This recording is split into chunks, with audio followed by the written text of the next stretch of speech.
భాగ్యనగర్లో Mangalya shopping mall వారి ప్రారంభోత్సవాల జాతర సెప్టెంబర్ 27న సంయుక్త మీనంచే Narsingi main road HP petrol bunk పక్కన.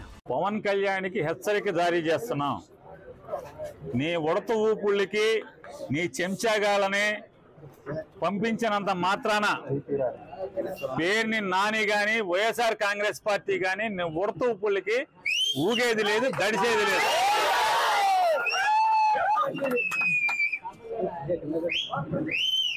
రాజకీయాల్లోకి సినిమా నటుడై 4 డాన్స్లు వేసి నువ్వు వచ్చి నీ ఇష్టానుసారం ఎవరిని పడితే వాళ్ళని నోటుకొచ్చినట్టు మాట్లాడచ్చు.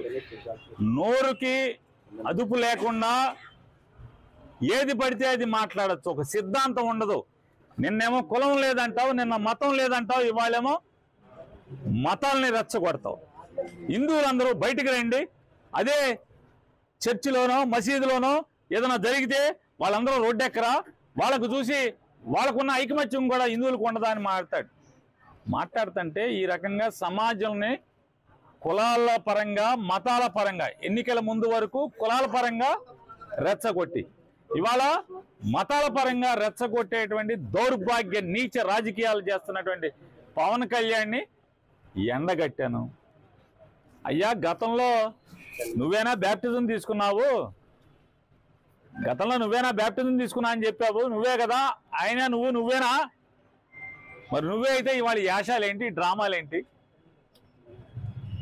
అంతకుముందు యాషాలేంటి, అంతకుముందు భాష ఏంటి, అంతకుముందు డ్రామాలేంటి? ఇవాళ ఒక బాధ్యతాయుతమైనటువంటి ఉప ముఖ్యమంత్రి పదవిలో ప్రభుత్వంలో ఉండి బాధ్యత లేకుండా ప్రవర్తించటం ఇది సిగ్గుమాలినతనం కాదా అని నేను ప్రశ్నిస్తే, నిన్న మధ్యాహ్నం నేను ప్రశ్నిస్తే ఆర్గనైజ్ చేసుకుని సిగ్గు లేకుండా ఒక 50 మందిని పోగేసి తాగిచ్చి మా సందు మొదట్లోకి వచ్చి 4 కేకలేస్తే దడుస్తారా అంట? ఆగుతారా? గుడివాడ వెళ్తే కారు మీద వాళ్ళు అయితే మీ ఇంటికి మా ఇల్లు ఎంత దూరమో మా ఇంటికి మీ ఇల్లు అంతే కూడా దూరం అనేది గుర్తుపెట్టుకో.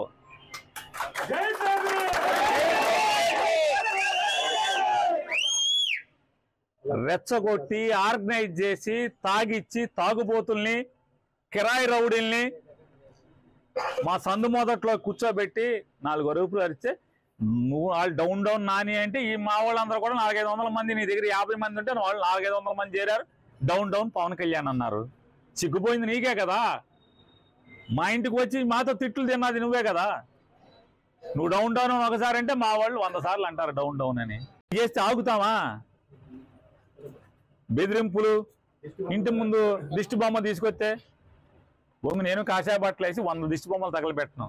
ఇది సునకానందం. ఈ దిష్టి బొమ్మ తగలడితే పవన్ కళ్యాణ్ తగలడిపోతాడేంటి? అది పేరు నాని దిష్టి బొమ్మ తగలడితే పేరు నాని తగలడిపోతాడా? అంటే వ్యక్తిత్వాన్ని మెయింటైన్ చేయాలి. అంతేగాని పోతి పేరంటాల్లాగా మెట్లకి పసుపు కుంకాలు రాసుకుంటే ఏమవదు. పోతి పేరంటాలు అంటారు పల్లెటూళ్ళలో, గ్రామాల్లో పోతి పేరంటాలు అంటారు. హుందాగా శంషేర్గా రాజకీయాలు చేయండి. ఇవాళ అధికారంలో మీరున్నారు, జనాలకు ఇచ్చిన హామీలు జనాల్ని ఒక్క హామీ నెరవేర్చకపోగా వైజాగ్ స్టీల్ ప్లాంట్ ముందు నుంచి ఏం మాట్లాడావు? పాపం వేల మంది కార్మికులు రెక్కాడితే కానీ డొక్కాడినటువంటి స్టీల్ ప్లాంట్ ఉక్కు పరిశ్రమ కార్మికులు, వైజాగ్ స్టీల్ కార్మికులు ఏం మాట్లాడావు? నాకు ఒక ఎంపీ ఇవ్వండి, పార్లమెంట్ బద్దలు కొట్టేస్తానని చెప్పావు. నాకు అమిత్ షా స్నేహితుడు, మోడీ స్నేహితుడు అని చెప్తావు. ఇవాళ స్టీల్ ప్లాంట్ అమ్మేస్తుంటే నీ దగ్గర 2 ఎంపీలు, నువ్వు ఉప ముఖ్యమంత్రి, ప్రభుత్వం ఉంది, ఒక రాష్ట్ర ప్రభుత్వం ఉంది, నీ మీద ఆధారపడి కేంద్రం బతుకుతుంది. కానీ నువ్వు కానీ చంద్రబాబు నాయుడు గారు కానీ మీ ఇద్దరు స్టీల్ ప్లాంట్ ఊసెత్తుతున్నారా? మాట్లాడుతున్నారా? ఆటికి చేసుకోండి ప్రాయశ్చిత్తాలు. పాపాలు చేశారు కదా, స్టీల్ ప్లాంట్ కాపాడుతానని సొల్లు కబుర్లు చెప్పారు కదా, ఆటికి ప్రాయశ్చిత్తం చేసుకోండి. లేదా ప్రజలకి హామీలు ఇచ్చారు, హామీలకి ప్రాయశ్చిత్తం చేసుకోండి. 100 రోజులు అయిపోయింది, మీరు వచ్చి 4 మాసాలు 120 రోజులు అయిపోతుంది. 100 రోజులు మీరు అధికారంలో కులుగుతూ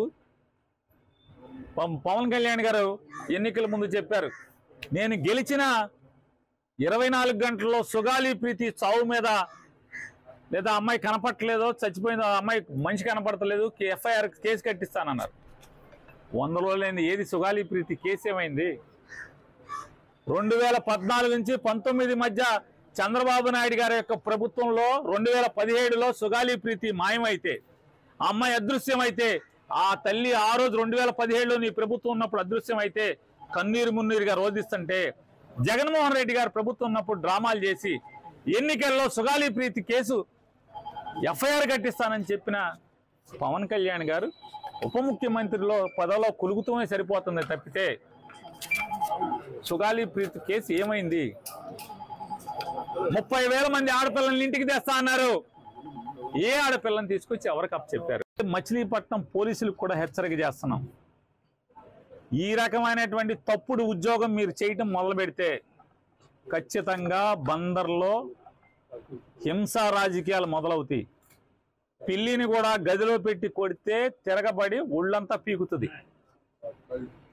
మేము శాంతి కాముకులమే అవ్వచ్చు, అయినంత మాత్రాన ఈ రకంగా ఇళ్ల మీదకి రౌడీల్ని, కిరాయి మనుషుల్ని, తాగుబోతుల్ని తాగిచ్చి పంపించే పరిస్థితి వస్తే, నీకు 50 మంది ఉంటే మా దగ్గర 100,000 సంఖ్యలో ఉంటారు.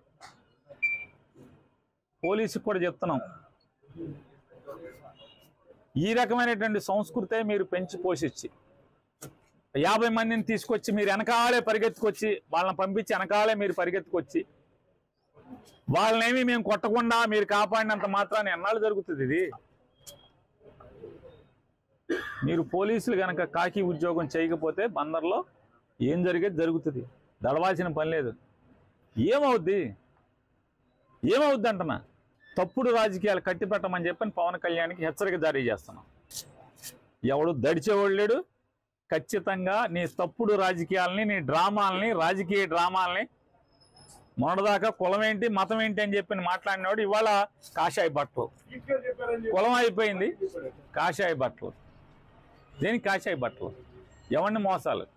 కాషాయ బట్టలు ఏంటి, దాని పేరు ఏంటండి, దీక్ష ఏంటి, కింద చెప్పులేంటి, రాజకీయాలు ఏంటి?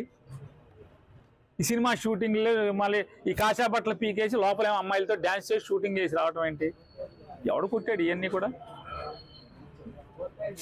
ఎవరు కొట్టారన్న? నిజంగా లడ్డూలో నిజంగా మలినాలు తప్పు జరుగుంటే ఈ నాళ్ళు ఈ డ్రామాలు ఎందుకు మీరు అంటున్నా? మీ ప్రభుత్వం ఉండగానే కదా నూనె వచ్చింది, ఆ నెయ్యి వచ్చింది. ఆ నెయ్యి వస్తే మీ ప్రభుత్వంలోనే మీరు ఎందుకు స్వామివారిని కళంకిత ప్రసాదాన్ని తయారు చేయించారు? మీదే కదా. తప్పుడు రాజకీయాలు చేస్తూ, కుల రాజకీయాలు, మత రాజకీయాలు చేస్తూ, సంఘంలో విద్వేషాలని ఈ రకంగా రెచ్చగొడుతూ పాపం మూట కట్టుకుంటున్నారు. మీరు మాట్లాడారు కదా, జగన్మోహన్ రెడ్డి గారి ప్రభుత్వంలో 30,000 మంది ఆడపిల్లలు మిస్ అయిపోయారని, నేను వస్తే వాళ్ళందరినీ ఇంటికి తీసుకొస్తానని. 100 రోజులైన దాటినా కూడా మీకు ఆడపిల్లలు మీద దృష్టి కలగట్లేదా? ఆ రోజు మాటలు కనపడతలేదా? ఏంటంటే మీ తప్పుల్ని, మీ పాపాలని, మీ మోసాలని ప్రశ్నిస్తానే ఉంటాం. మీ చిల్లరగాళ్లతో, చెంచాగాళ్లతో తాగబోయించి మా ఇంటి ముందుకి నా దిష్టి బొమ్మ తీసుకొచ్చో, లేకపోతే డౌన్లు కొట్టిస్తేనో, లేకపోతే గుడివాడలో నా కారు మీద రాళ్ళు వేయిస్తేనో తగ్గేది లేదు, ఆగేది లేదు. పవన్ కళ్యాణ్ గారికి గట్టి నీ చేతన అయితే, చిత్తశుద్ధి ఉంటే, నికాసైన రాజకీయ నాయకుడు అయితే మంచిగా పరిపాలన చేయి. ప్రజలకు ఇచ్చిన మాటలు ఏమి ఇచ్చారో ఆ మాటలు నిలబెట్టుకోండి, హామీలు నిలబెట్టండి, స్టీల్ ప్లాంట్ని కాపాడండి, రైల్వే జోన్ తీసుకురండి, ఇట్లాంటి బోళ్ళని చేయండి. ఎన్నికల్లో బోళ్ళని హామీలు ఇచ్చారు, ఊరూరికి, మా ఊరికి కూడా ఇచ్చారు. బందర్ పోర్టు అమ్మకానికి పెట్టారని చెప్పి ఊరు వాడ అల్లరల్ల మోతకే ఉంది. బందర్ పోర్టు తప్పబడిపోయింది, పని చేయట్లా, పని జరగట్లా, దాన్ని అమ్మకానికి పెట్టారు. కానీ పాపాలాపి మెడికల్ క్యారేజీ జగన్మోహన్ రెడ్డి గారు ఆ కాలేజీకి అయ్యే ఖర్చు ప్రభుత్వం మీద భారం పడకుండా ఉంటాకి సుమారుగా 150 సీట్లలో 20 సీట్లు, అది కూడా ఎంసెట్ ద్వారా మెరిట్ ప్రకారం 20 లక్షల ఫీజు కట్టుకోండి అని చెప్పిన కాలేజీ మెయింటెనెన్స్ కోసం పెడితే, ఇవాళ బందర్ మెడికల్ కాలేజీని కూడా అమ్మకానికి పెట్టినటువంటి ప్రభుత్వం మీది. అంటే ఒక ప్రభుత్వ మెడికల్ కాలేజీని ప్రైవేట్ వాళ్ళకి అమ్మకానికి పెట్టి ఆ రోజు జగన్ గారు 20 లక్షల ఫీజు కట్టండి అంటే మీరు అంటే ఆ రోజు ఆక్షేపణగా మాట్లాడిన మీరు ఇవాళ 150 సీట్లలో 75 సీట్లు అమ్మకానికి పెట్టి, అంటే 2 కోట్లకి 3 కోట్లకి అమ్మకానికి పెట్టేలాగా ఒక ప్రైవేటు వ్యక్తులకి కాలేజీని బేరం పెట్టినటువంటి మీ ప్రభుత్వం. వాటిని సరిదిద్దండి, అట్లాంటి తప్పులు సరిదిద్దుకోండి. దేవుడు మిమ్మల్ని చల్లగా చూస్తాడు. అంతేగాని లడ్డూలో ఏమీ లేకపోయినా కూడా తప్పుడు మాటలు. నెయ్యి అందుకున్నది మీ ప్రభుత్వం, నెయ్యిలో కలవలేదని మీ ఆఫీసర్ చెప్తాడు, కలిసిందని చంద్రబాబు చెప్తాడు, నువ్వు చెప్తావు, కలవలేదని చంద్రబాబు గారు కొడుకు చెప్తాడు, కలిసిందనేమో మీ ఆర్థిక మంత్రి చెప్తాడు. మరి మీరు ముఖ్యమంత్రిగా బాధ్యతలు తీసుకున్నాక మీరేసిన మీ సంతకం ద్వారా వచ్చిన ఈవో, జేఈఓ వీళ్ళందరూ ఉండంగా, మీ పాలకవర్గం ఉండంగా, మీ ప్రభుత్వం ఉండంగా నెయ్యి అందుకున్నది మీరు అంటే తప్పుడు నెయ్యిని లడ్డులో కలిపి ప్రసాదం పెట్టేశామని మీ మంత్రులే మాట్లాడతారు. ఒకడు కలపలేదు అంటాడు. ఇట్లాంటి దేవుడితో దుర్మార్గమైనటువంటి నీచ రాజకీయాలు చేసే కంటే కూడా ప్రజలకి మంచి చేసి మంచి అనిపించుకోమని హితవు. భాగ్యనగర్లో మంగళ్య షాపింగ్ మాల్ వారి ప్రారంభోత్సవాల జాతర సెప్టెంబర్ 22న కీర్తి సురేష్ చే Sudarshan theatre complex RTC cross roads నందు, సెప్టెంబర్ 27న సంయుక్త మీనంచే Narsingi main road HP petrol bunk పక్కన, సెప్టెంబర్ 29న శ్రీలీలా గారిచే మణికొండ మర్రి చెట్టు నందు మంగళ్య షాపింగ్ మాల్స్ గొప్ప ప్రారంభం. ప్రారంభోత్సవ ఆఫర్స్ మిస్ కాకండి. Mangalya shopping mall, Telangana, Andhra Pradesh.